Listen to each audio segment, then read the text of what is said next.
I was on the road, I would supplement heavy with vitamin D in the morning and heavy magnesium at night. And I would try and, support those processes, but you're trying to support it because the environment is putting you behind the 8 ball, right? The reason that I would supplement that way is because, well, I was always in a different time zone. And it's not like I knew what it was like to supplement that way and be in the same time zone or be in the same city or be in the same bed or train in the same gym for longer than like a week at a time. So it's like, that momentum begins to build. And I think what you'll find and what I find in looking at people's blood work, whether it's patients or clients or athletes or even like other coaches that we just sort of talk about it and kind of kick the tires on what can be improved upon, you kind of see the markers that are consistent with this lack of momentum, right? Inflammation markers are high, right? You start to see your cholesterol ratios get out of whack. And it's like, I remember being a kid, and look, God bless my parents, but they didn't know fuck about dick when it came to health. Like not even a little bit. Like I was like kind of ostracized at the kitchen table in my house for not drinking full sugar Pepsi when I was 14. Ooh. That was like a new development in my house. I was like groundbreaking scientific research. I don't think I should be having 72 grams of sugar with my mic. And I remember sitting there like, I felt like fucking Matilda, right? Like I just sit there as like this outcast. I mean, my parents still drink. I'm like, you guys are out of your fucking minds. I just drank water from 14 to when I competed in like Australia. I didn't have Diet Coke until I flew to Australia for my, to compete at the Arnold's in 2017. So what's that? Almost a decade, maybe a little bit longer, 12, 13 years. I didn't touch because it was only full sugar shit in the house. I was like, oh, that's probably not good. And then I just drank water, and then I never drank carbonated beverages until I was like starving on the airplane. But it's like when you start to see some of the blood sugar is another one, these physiological markers that go out of place, cortisol levels through the roof. And if you start looking at supplementation through this idea of building momentum, one of the reasons that helped me is it helps you be okay with the fact that you don't feel anything. Yeah. Because adherence is almost the hardest part, right? Like, especially when your first introduction into supplementation was Requiem for a Dream, right? You were literally like Fear and Loathing in Las Vegas. And then someone tells you have to take fish oil forever. And you're like, yeah, but when do I rip the steering wheel out of my car? Like, when do I feel like a fucking, a superhero? So I think this idea, and, Sleep Builder, J Marsh, run the ad again, is a use code RX radio at spokennutrition.com. It's this idea that like, look, supplementation is really about playing the long game, and the long game is about building momentum. And I think one of the things that's tough for people who don't feel good is they don't know what feeling good feels like. And I think setting a longer term trajectory on supplemental intervention and build this idea of like tracking your training, tracking your intake, tracking your hydration, your food, your water, your sleep. These are all things that are useful to help start to pick up as you're building momentum. Because like, I remember when you were really like, when you would compete often and you had to cut weight, like how good you were, and not that you had to, but how good you were at like eyeballing macros of food. Like you didn't have to pull out an app. You just knew by looking at it. I have no idea, dude. Even to this day, I'm so bad at it. I am like, if I don't take a picture of it and let ChatGPT guesstimate, I have no fucking clue. Too good. No, I think you made a lot of really good points there. And I really like the idea of building momentum towards better sleep, better training, and how it all kind of positively reinforces one another. Because one of the things that I found that is the best way to get better sleep is to be really fucking tired. So if you train really fucking hard, like you're going to want to go to sleep. But it is this like, they can negatively reinforce one another, or they could positively reinforce one another. And even like you said, like people that don't feel good don't know what it's like to feel good. And I'll take it one step further, is that if you don't feel good, the step to getting to feel good is going to feel worse before it feels better, right? Like making the change of, I quit Zins for like probably a week. No, it was probably like 2 or 3 weeks. Really? When my blood pressure was like really out. That's right. Yeah. I'm like, all right, I need to chill on the stims. I need to chill on the caffeine and the nicotine. And like, I found myself like, I actually started drinking. I don't drink diet soda often, but I started drinking Diet Coke like pretty regularly because I'm like, I need something to make me happy about today.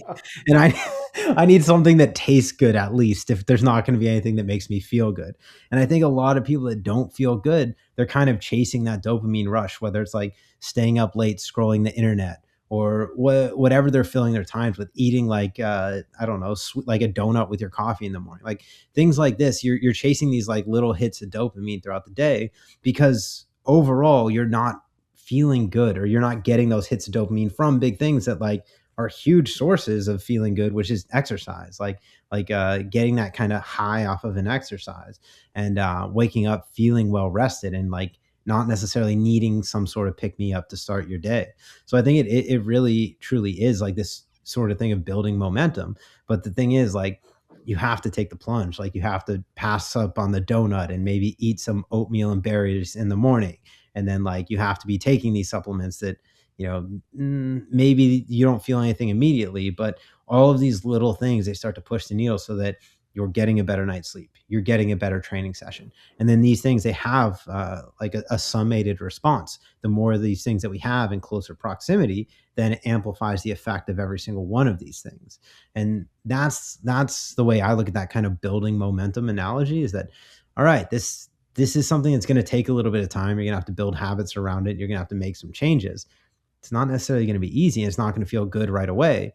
But if you do these and you stick to these things, then that's going to be the thing in itself that allows you to have continual progress. And then you're feeding off of like that, I don't know, maybe bigger wave of kind of, I'm using the word dopamine. I'm an idiot. I don't know if that's what it actually is, but like I got a good workout. I was mentally sharp. I performed well at work today, and like I'm tired at the end of the day. I'm going to go to sleep, and then you perpetuate that cycle over and over again. And that's something that it takes a lot of self-control and restraint to not chase those things that are going to maybe make you feel good for a little bit of time, and you're going to crash and you're going to have a bad time continually over a longer period of time because of it.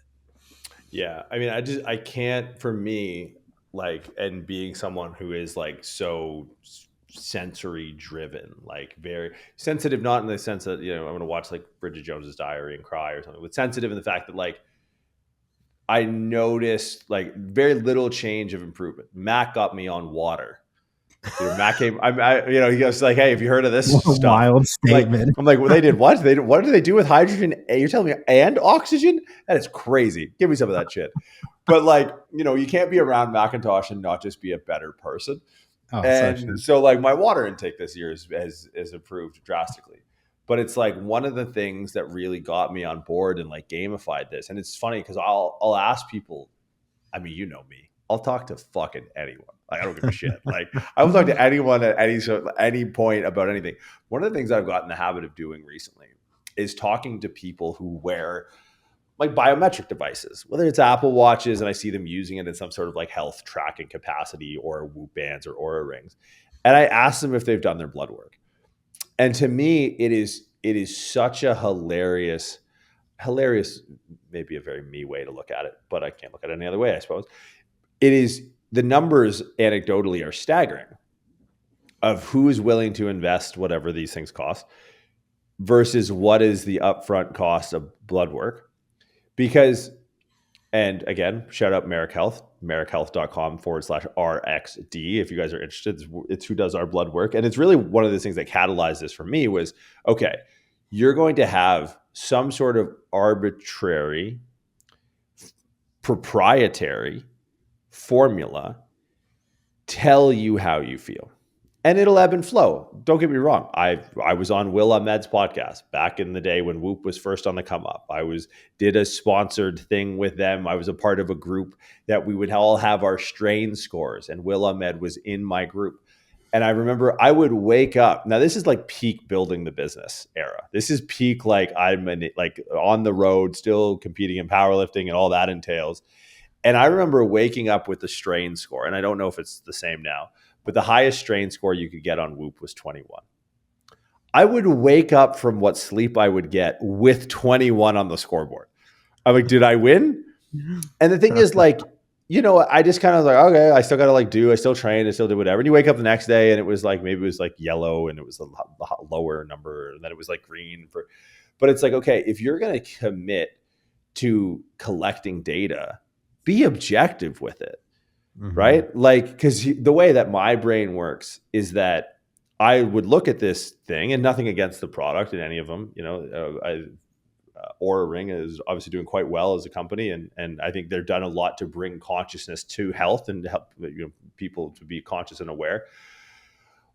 But man, can we get the straight dope? Like, can we get the objective numbers? Because when I start to look at, like, when I saw my last blood panel, it was like, okay, I am not a stranger to delayed gratification, right? Like, you and I slogged through shit forever to build a business, knowing one day that it would like kind of work out, and it kind of has. So when I look at blood work and I go, oh, this is a tangible snapshot of why I feel the way I do. I don't register necessarily that I feel bad, but I know when these numbers start to move, I'm going to feel better. So rather than looking at this subjective thing on my phone every morning that's giving me some sort of logarithmic subjective interpretation to which I am then going to subjectively decipher. It's like there's too much subjectivity in this data collection interpretation process. I need an objective intervention, because when I look at my bloods and I go, okay, this is off, this is off, this is off, I then look at my supplement counter and go, it's almost like I got to prepare for a test, like a blood test. That in 3 months, I'm going to have another blood test. And I've not necessarily failed, but I'm deficient in these categories of the blood test. So although I may not be feeling anything, the hope will be that if I am compliant to this supplement structure, that this will change. And then, oh, lo and behold, as things start to improve based off of the objective data. And I honestly am a firm believer that what you're getting from fitness wearables is not objective data. Even the step count is suspect, right? And it's like Mm-hmm. that's a subjective interpretation. It's a subjective representation of data, but it's not objective data itself. It's like the number of people I talk to that wear a wearable and are trying to signal that they are, cognizant of their health. It's like you're cognizant of another subjective data point, right? It's like having a caddy. It's like, what the fuck does this guy know? Right? He's walked around this golf course a bunch of times. It's the old Happy Gilmore. It's like, no, the green just looks sloped because you're not wearing a left shoe, right? It's not objective. So I just think, like, if you're going to enter into this realm, if you're at that intersection that you sort of laid out, where you take training seriously, or if you take health seriously, right? We talk, obviously, when we say training, you and I mean going in the gym and lifting weights. Pilates, for whatever good it does, if it's your foot in the door of training and you're tracking metrics, track the only one that matters, right? Because that's the thing that will keep you compliant, because it's not, I think having daily access for physiological processes that take longer than a 24-hour cycle to correct themselves, I think is somewhat doing you a disservice, because it removes you from this delayed gratification arc of the necessary physiological changes to start to improve your underlying health, which will then improve your performance, which will then improve your health. So when you're trying to kickstart this engine, this physical engine of your body, having the too much access, I think, is doing you a disservice. I just think, because these changes, like if I give myself a 3-month interval to do blood work, that's actually kind of an aggressive turnaround, right? Yeah. Now, I was in like a pretty shitty spot, so I'm like, I'm going to make some aggressive changes. But from blood work to blood work, between, it's almost like losing weight in a sense, and these two things run hand in hand. It's like, if I weigh myself every day and I just start a diet, I might see some considerable changes, right? Like if I just don't eat dessert tonight, I'll drop 5 pounds. I'm fucking 206 pounds, whatever it is.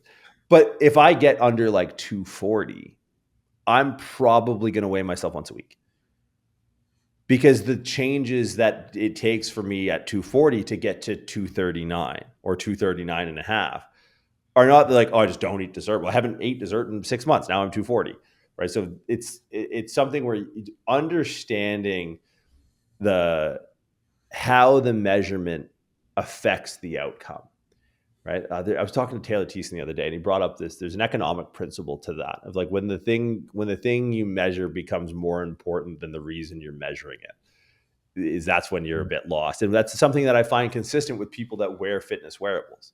It's like, okay, do the damn blood work, point your supplement nutrition arrow at these targets, and then understand that these things take time, reevaluate in 3 to 6 months. And then you're going to notice that, hey, as these values move, this is what feeling good feels like, rather than just checking your watch or your phone every morning and being like, I guess I feel good, because that's subjective leading subjective.